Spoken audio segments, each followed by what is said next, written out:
Well, thank you very much. One of your board members yesterday called me a shit stirrer, which was a new word for me. And not for the life of me would I have dreamed that the board of trustees of the Dogs Trust would be teaching me dirty words this conference. So at least I've learned something. It wasn't you, no. So let's stir some more shit then. Okay.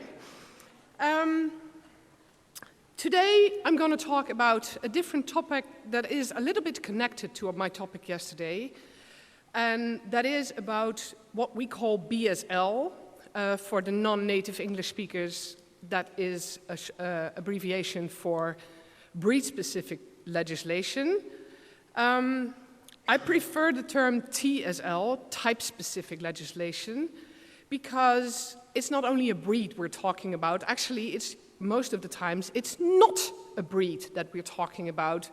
We are talking about pit bull terriers and all the dogs that resemble them, and that's more a type of a dog than a breed specifically. So I prefer the term TSL.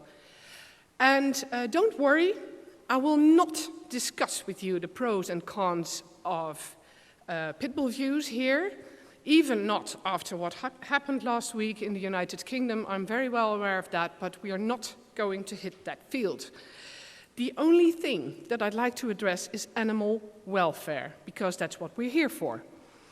And TSL is generally assumed, especially by animal lovers, as an animal welfare impairment.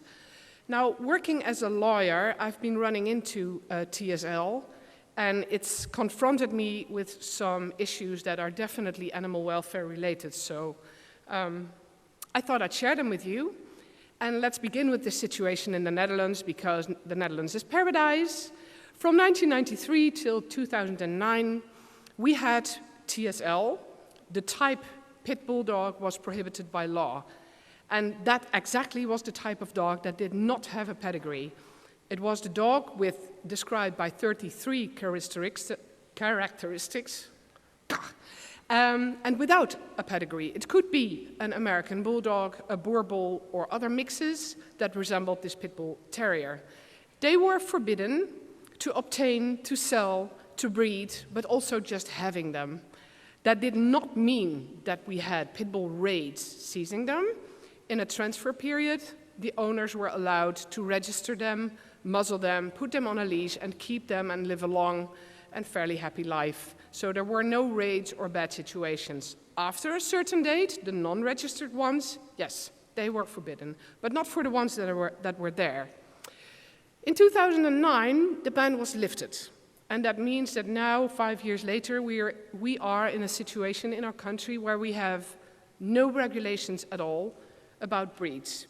And to many of you, that sounds like heaven, I'm sure.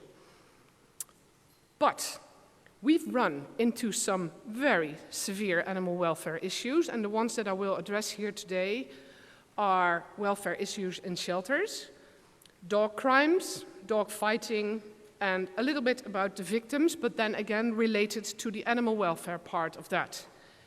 So let's start with the shelters. We have a lot of animal shelters in our crowded country, and just like you all, they try to find homes for their shelter dogs. We addressed yesterday very shortly the fact that shelters are no longer a source of nice mongrels for people who want to obtain a house pet. Our shelters are now populated with 80 to 90% pit bull type dogs, TSL dogs, let's call them that, it's politically correct, I think. 80 to 90% of the dogs sitting in shelters, and of course there's regional differences, but it is about the same everywhere. The number has gone up alarmingly. And that would be not so much of a problem if they would be rehomed really fast, but they are not. They often have aggression problems.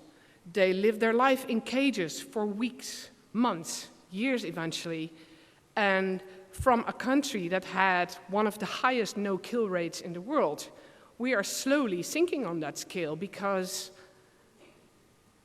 we're stuck.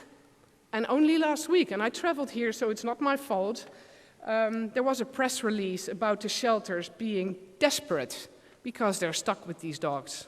They don't know what to do with them anymore. They can't home them. They're trying to find fundings. But in the meantime,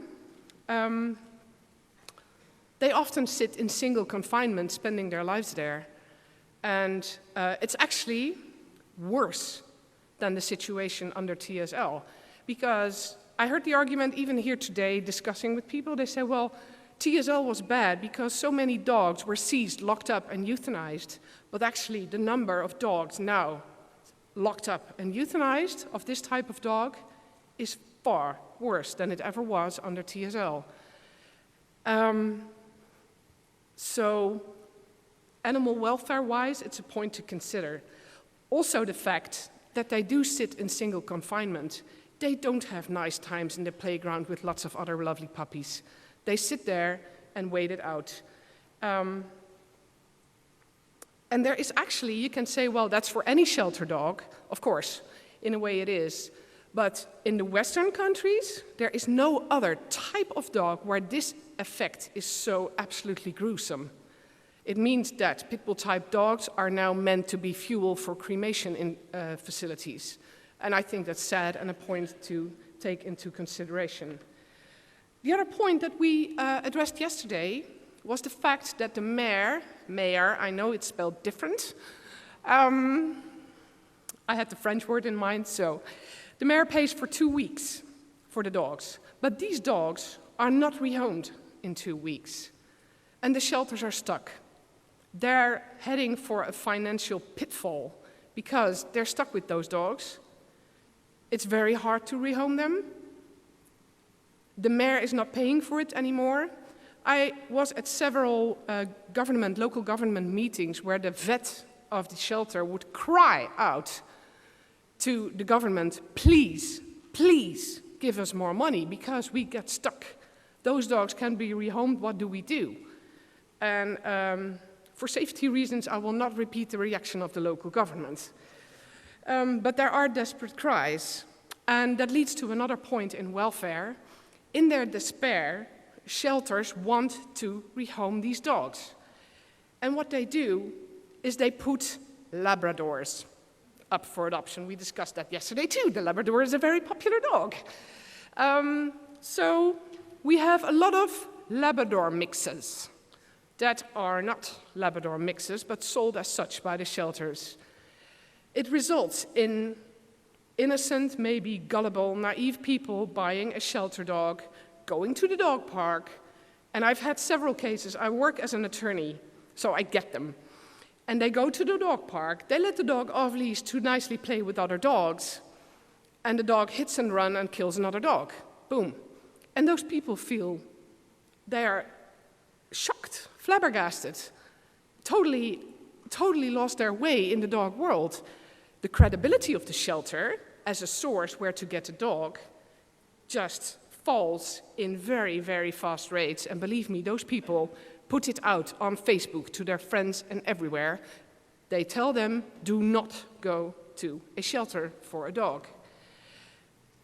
And it's happening. We can see it now happening that people turn away from a shelter as a source of a dog. And that's a definite welfare issue.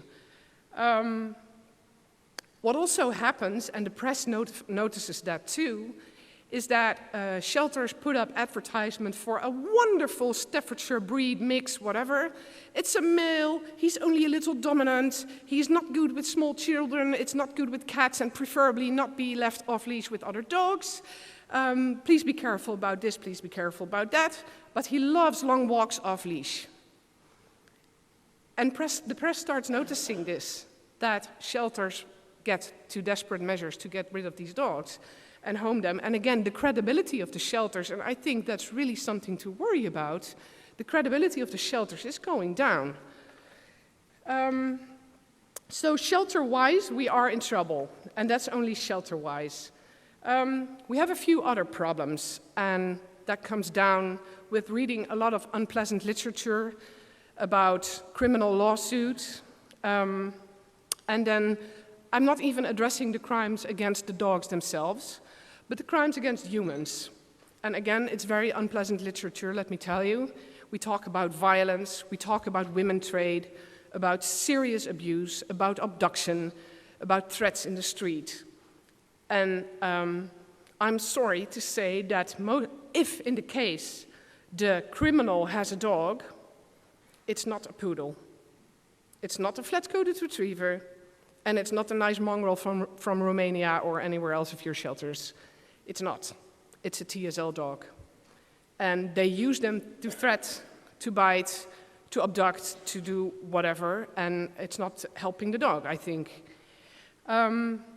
They also cause bite victims, but these are not reported. They're part of the jurisdiction, the verdicts of judges, where you can read that in the whole construct of women trade, abduction, abuse, sexual offenses that I don't want to discuss here, that the dog biting, attacking the victim is just part of the whole process. Not such a great issue. But animal welfare-wise, what might be even worse is if we look at the numbers of abuse and neglect. Guess what dog is most prone to that? If we look at all cases of animal abuse and neglect, just overall, then 30% of them are TSL dogs who are the victims. It's really hard to obtain the numbers because the registrations often say only dog. So you have to start making phone calls and digging through reports and everything. I talked to a local RSPCA, or not R, but SPCA, the Dutch SPCA inspector who functioned for 10 years in her inspection job.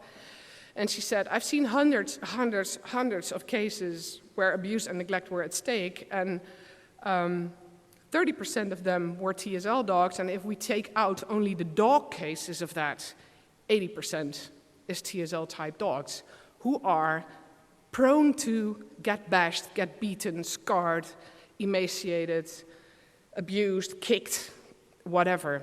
It's much, much more than other dogs. And again, I don't know of any other type of dog, the retriever, the poodle, the toy dog, that is so prone to abuse, serious abuse. So again, something to seriously worry about, I think. And we have another point, and we're in a bad situation here. The lack of TSL gives dog fighters, the absolute enemy from this room, I would say, a free rein. When there was a ban and somebody would walk the street with a pit bull female with hanging out nipples, cut ears, scarred and everything, it would stand out. People would go, what? What's that? They could even report it to the police. But now, it's not so unusual. So nobody pays attention to it anymore. The result, finding reports on this is very, very difficult. I've been talking to police officers from the animal police in the 3 big cities, The Hague, Rotterdam, and Amsterdam. They go to the big parks in bad areas Monday morning at 6 or earlier to pick up the bashed bodies of pit bulls. Bashed, beaten brains, scarred, ripped to pieces, used in illegal dog fights over the weekend. If they don't function, if they lose, they're dead. If they're not dead, they're probably killed, and they're dumped in the park. It's as easy as kissing for them. They have a free rein to do that. They use training methods, well, I'm sure you know about that. They go to the park, exercise jaws by hanging them in branches. But hey, it's not illegal anymore. You can go to any park and train your dog like that. And someone will come with a cell phone and call the police. They run. It's so easy.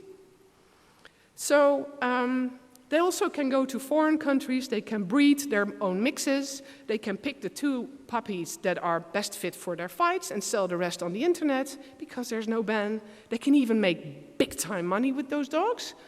They used a small minority for fighting, and the rest is sold, and it's all so simple. So, I don't know about you, but I think animal welfare is pretty bad at stake here. I know it's hard to fight dog fighters, because those are not the people who respect the law very eagerly. But we're making it extremely easy. And I'm not sure if we should wish for that. Another point there, and that's connected with my earlier point, is that the shelters are full of TSL mixes. Dog fighters need bait to train their dogs with. Where do they get wonderful, cheap bait? Make that connection? Okay, it's happening. So I think that is not a good development, animal welfare concern-wise. I would not want, if I had a shelter, my dogs to go there, but what do? They have a wide range sitting there. And then, finally, I've been working as a lawyer, animal lawyer, since 1995.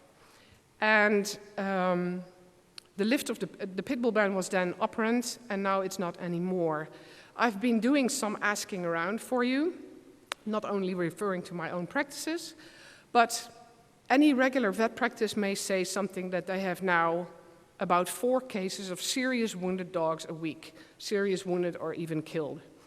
I went on with my search, asked behaviorists. They have a major increase in victims, could be up to 2 a week, but also the owners of the TSL dogs who cause the trouble, who get giggling into the behaviorist practice because they're not very popular in the neighborhood anymore. I work together with a damage and liability expert who says, well, of all the cases I have to judge for the value of the victims and all that, 80 to 90% is caused by TSL-type dogs. That's outside my own practice. Inside my practice, I do this job since 1995.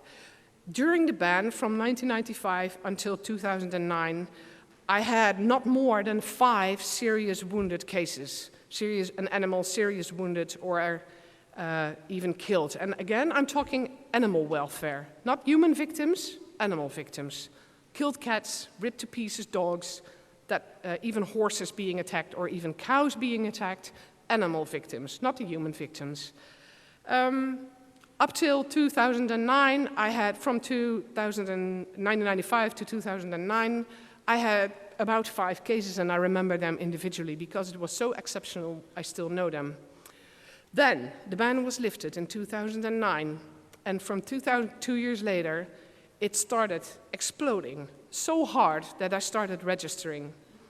And it results in 129 case reports. That's only the stuff that came into my practice.